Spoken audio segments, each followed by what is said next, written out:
الذی خلق سبع سماوات طباقا، اللہ وہ ہے جس کی طرف بلایا جا رہا ہے جو برکت والا ہے.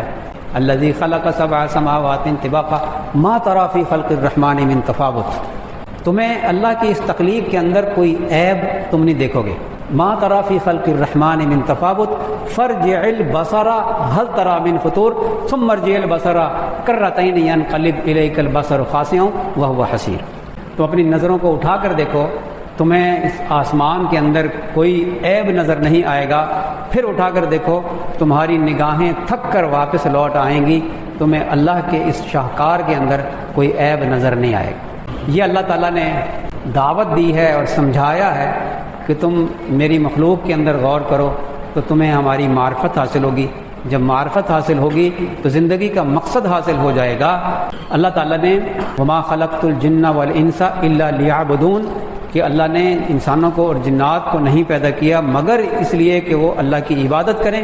لیعبدون ایا لیعرفون، مفسرین فرماتے ہیں کہ اللہ نے اپنی معرفت کے لیے انسانوں کو اور جنات کو پیدا کیا ہے. وہ کیسے؟ اللہ تعالیٰ ایک چھپا ہوا خزانہ تھا، اللہ نے چاہا کہ میں پہچانا جاؤں، اللہ نے چاہا، چاہت، سب سے پہلے اللہ نے چاہت کو پیدا کیا. اس لیے کہتے ہیں کہ محبت کو سب سے پہلے اللہ نے پیدا کیا، چاہت کو.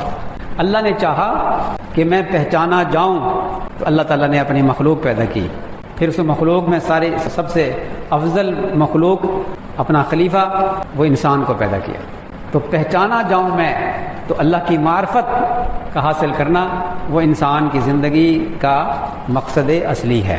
تو معرفت حاصل نہ ہو تو انسان جو ہے بے راہ روا ہو جاتا ہے اور دنیا کے اندر بس تمام ٹومیاں مارتا ہے اور جہالت کی زندگی گزارتا ہے، لاپرواہی کی زندگی گزارتا ہے. پھر اس کو دنیا میں بھی چین سکون نہیں ملتا، آخرت کی پکڑ الگ رہی، دنیا میں بھی چین سکون نہیں ملتا.